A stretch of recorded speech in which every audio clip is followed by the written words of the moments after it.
Selamat datang kembali, para penguak tabir kegelapan, di Arsip Kelam.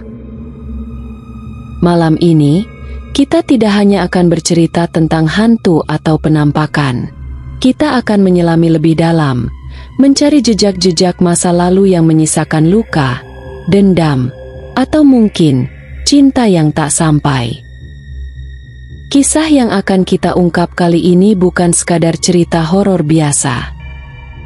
Ini adalah sebuah pengakuan dari mereka yang pernah bersentuhan langsung dengan hantu ibu penjaga bayi. Di balik dinding-dinding dingin puskesmas tua di Desa Sukamaju. Konon, di sana, setiap malam, ada tangisan bayi yang tidak terlihat. Ada nyanyian lirih yang menguar dari ruangan kosong, dan bayangan seorang perempuan yang tak pernah pergi. Apa yang sebenarnya terjadi di sana? Mengapa arwahnya masih betah menjaga? Bersiaplah, karena kali ini, Arsip Kelam akan membawa kalian pada sebuah perjalanan ke dalam tragedi yang melahirkan legenda. Hantu ibu penjaga bayi. Di ujung sunyi Desa Sukamaju, sebuah desa yang masih memegang teguh adat istiadat dan kaya akan cerita-cerita lisan, berdiri tegak sebuah bangunan yang telah dimakan usia. Lumut tebal menyelimuti dindingnya. Jendela-jendela pecah bak mata kosong yang menatap kehampaan. Dahulu, ia adalah puskesmas pembantu, nadi kehidupan, harapan bagi warga desa yang jauh dari fasilitas kota. Sebuah tempat di mana tawa pertama bayi bergema, dan doa kesembuhan dipanjatkan.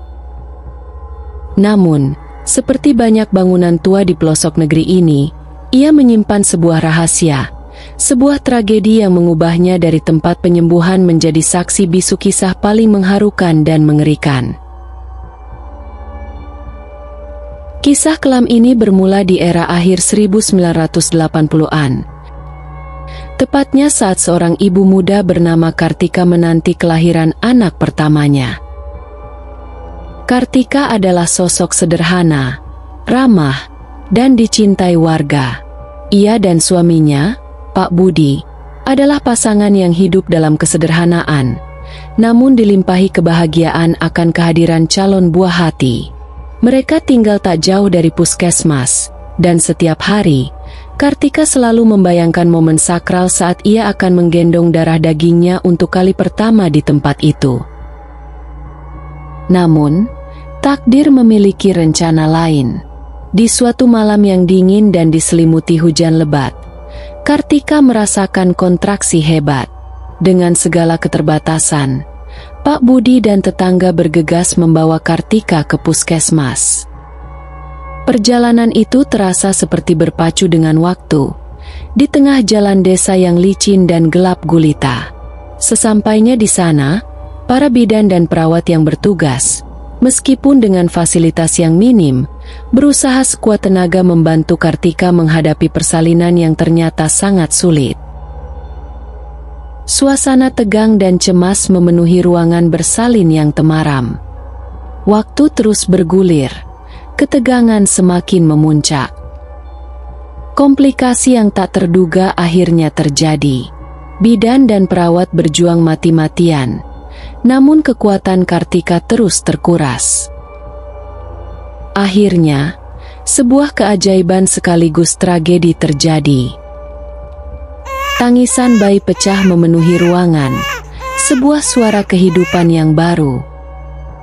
Bayinya, seorang putri mungil, lahir dengan selamat, sehat, dan menangis nyaring. Namun, saat bidan menyerahkan bayi itu untuk kali pertama kepada sang ibu, sebuah keheningan menyelimuti. Mungkin sebuah selendang batik terjatuh dari genggamannya. Lalu, bidan menutupi wajah Kartika dengan kain putih. Kartika, ia tak lagi bernapas. Sebuah senyum tipis, samar, namun penuh kelegaan terukir di wajahnya. seolah ia telah menunaikan tugas terakhirnya, memastikan bayinya selamat. Ia tak sempat mendekap, tak sempat mengecup, tak sempat mengucap selamat datang pada darah dagingnya sendiri.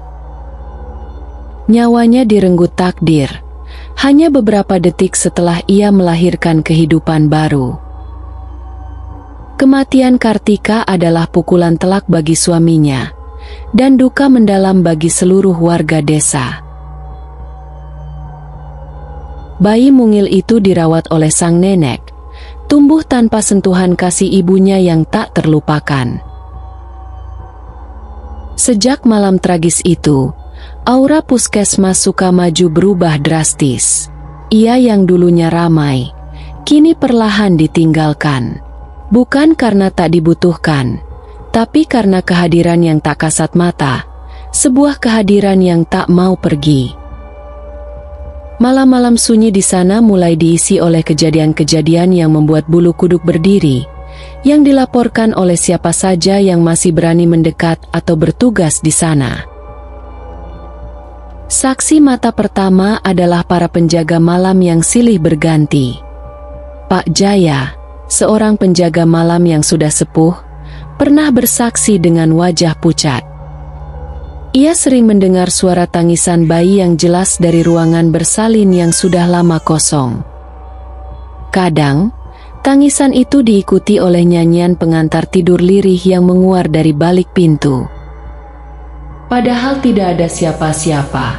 Mas, ruangan itu sudah terkunci rapat. Tapi suara itu jelas, seperti suara ibu mengelus-elus bayinya. Ujarnya bergetar. Pernah pula lampu puskesmas mati mendadak, dan saat menyala kembali, ia menemukan sebuah selendang batik tergeletak di lantai lorong, sebuah selendang yang warga kenal betul sebagai milik almarhumah Kartika. Tak hanya suara, aroma pun menjadi penanda kehadiran Kartika. Aroma melati yang pekat seringkali muncul tiba-tiba, terutama di malam hari, mengisi seluruh penjuru puskesmas tanpa sumber yang jelas. Aroma ini seringkali menjadi pendahulu dari kejadian-kejadian yang lebih menyeramkan. Beberapa perawat yang masih berani bertugas di shift malam, pernah melaporkan pengalaman yang sama. Salah satunya Bu Rahmi, seorang bidan senior. Bu Rahmi menceritakan, "Saya pernah jaga malam sendirian. Tengah malam, saya merasa ada hembusan angin dingin yang aneh, lalu tercium aroma melati yang sangat kuat. Saya merasa seperti ada yang mengelus rambut saya dari belakang. Dingin sekali sentuhannya. Pas saya beranikan diri buka mata, di ujung lorong, saya melihat siluet seorang wanita berdiri membelakangi saya, seperti sedang melihat ke ruangan bersalin. Bentuknya samar, tapi saya yakin itu dia. Dia tidak mengganggu, hanya berdiri saja di sana." Beberapa saksi lain bahkan mengaku pernah melihat bayangan Kartika mengayun-ayunkan tangannya, seolah sedang menggendong dan menimang bayi, padahal tidak ada apa-apa di pelukannya. Wajahnya tidak pernah terlihat jelas, selalu samar, seolah ia enggan menampakkan diri sepenuhnya. Warga desa mulai berspekulasi. Ada yang bilang arwah Kartika tidak tenang karena belum sempat menimang bayinya. Ada yang percaya dia masih menjaga puskesmas itu, tempat terakhir ia berjuang. Dan ada pula yang mengatakan, arwahnya mencari sesuatu yang hilang, sesuatu yang membuatnya terikat pada dunia ini.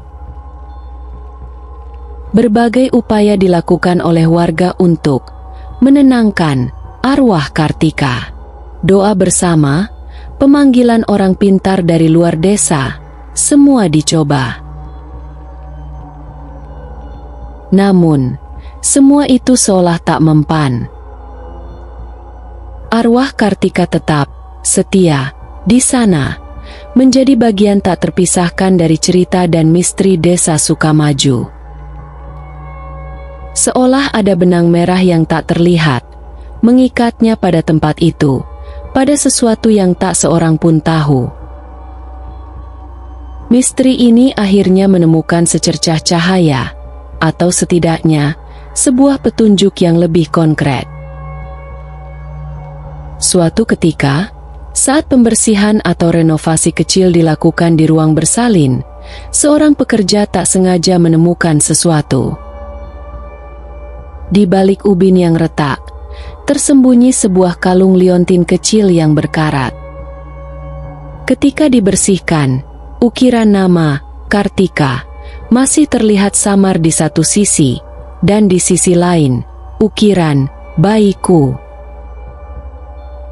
Ini adalah satu-satunya benda yang dulu selalu Kartika pakai. Sebuah jimat yang tak pernah lepas dari lehernya. Mungkinkah ini jangkar bagi arwahnya? Atau ada pesan yang ingin dia sampaikan kepada bayinya, yang kini mungkin sudah beranjak dewasa? Penemuan kalung ini membuka tabir baru. Beberapa orang mencoba berkomunikasi dengan arwahnya, bukan dengan cara memanggil, tetapi dengan memahami kisahnya. Kalung itu diletakkan di sebuah altar kecil yang dibuat khusus di dalam ruangan bersalin, di tempat di mana Kartika menghembuskan napas terakhirnya. Sebuah bentuk penghormatan dan harapan agar arwahnya bisa menemukan kedamaian. Anehnya, setelah kalung itu ditemukan dan dikembalikan ke tempat yang seharusnya, beberapa orang mengaku intensitas kejadian aneh sedikit berkurang. Suara tangisan bayi masih terdengar, namun tidak sesering atau semenakutkan dulu. Aroma melati sesekali masih tercium, namun lebih lembut, seolah sebuah isyarat perpisahan, atau justru sebuah pesan cinta yang abadi. Kisah hantu ibu penjaga bayi ini mengajarkan kita bahwa tidak semua entitas gaib itu jahat.